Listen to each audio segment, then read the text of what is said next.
পদ্মপুর উকিল সংঘ সভাপতি আনন্দ কুমার পণ্ডা। দেখুন, প্রায় অনেক উকিল সংঘ সচেতনতা কার্যক্রম মানে করছন, যেটা কি আইন সচেতনতা হলা কিংবা জুডিশিয়াল সংক্রান্তীয় সব করছি, কিন্তু এটা গোটে ঐতিহাসিক পদক্ষেপ। পদ্মপুর উকিল সংঘ মানে বৃক্ষরোপণ কার্যক্রম কে হাতকে নেইকি ସେଥିରେ ଆମର ବନ ବିଭାଗ ପଦ୍ମପୁର, ଆମର ଏନ୍ଏସି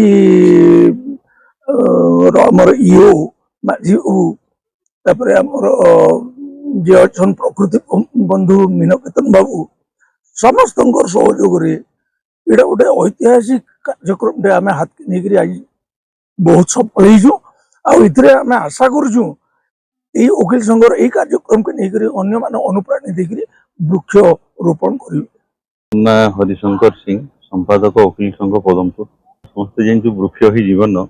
ଏଇ ସନ୍ଦେଶର ବାର୍ତ୍ତା ଦେବାର୍ ଲାଗି ଆମେ ଆମର ଯେନ୍ ଓକିଲ ବନ୍ଧୁ ସ୍ୱର୍ଗତ ଓକିଲ ବନ୍ଧୁ ମାନଙ୍କର ସ୍ମୃତିରେ ଆଜି ଦେବଦରା ଠାରେ ଗୋଟେ ବୃକ୍ଷରୋପଣ କାର୍ଯ୍ୟକ୍ରମ ରଖିଥିଲୁ। ଆଉ ଆଇକିରି ଇନୁ ଗଛ ମାନେ ଜଗାଲୁ।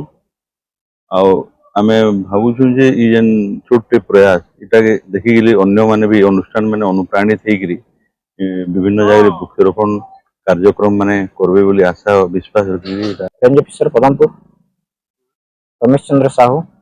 দেখুন স্যার, আজি ଓକିଲ ସଂଘ ତରଫରୁ ଗୋଟେ ବୃକ୍ଷରୋପଣ କାର୍ଯ୍ୟକ୍ରମ କରାହେଲା। ଏଥିରେ ମୋତେ ଆମନ୍ତ୍ରିତ କରିଥିଲେ, ମୁଁ ବହୁତ କୃତଜ୍ଞ ତାଙ୍କର ପ୍ରତି। ଆଉ ଏଥିରେ ଯାହା ବି ଗଛ ଲଗା ହେଲା, 50-100 ଯାହା ବି ଗଛ ଲଗା ହେଲା, ସେ ଗଛର ଆମେ ଯତ୍ନ ନେବୁ। ଆଉ ଆଜ୍ଞାଙ୍କୁ ମୁଇଁ ଅନୁରୋଧ କରୁଛି ଆଜ୍ଞା ମାନେ ବି କୋପରେଟ୍ କରିବେ। ଦେବଦରା ଅଞ୍ଚଳରେ ଯାତ୍ରୀ ମାନଙ୍କର ସୁରକ୍ଷା ଲାଗି ଗଛଟା ଲଗା ହେଇଛେ। ଖରା ଦିନେ ଯେନ୍ ପାଦ ଚଲା ରାସ୍ତା ସାଇଡରେ ଲଗା ହେଇଛେ, ଯେନ୍ଥିରେ କି ସେମାନଙ୍କୁ ସହଯୋଗ ହେବା, ଥଣ୍ଡା ଲାଗବା ଟିକେ। ଆଉ ଏଥିରେ ମୁଖ୍ୟତଃ କଦମ ଗଛ ଲଗା ହେଲା, ଯେନ୍ଟା କି ଶୀଘ୍ର ଗ୍ରୋଥ କରବା ଆଉ ଛାଇ ଦେବା। ଆଉ ଓକିଲ ସଂଘ ତରଫରୁ ଆଜି ଯେନ୍ କରାଗଲା, ମୁଇଁ ଅନ୍ୟାନ୍ୟ ସଂଘ ମାନଙ୍କୁ ଆମନ୍ତ୍ରିତ କରମି এই টাইপର ପଦକ୍ଷେପ ନିଆଯାଉ ଆଉ ସମାଜ ପ୍ରତି ଚିନ୍ତା ଟିକେ କରାଯାଉ।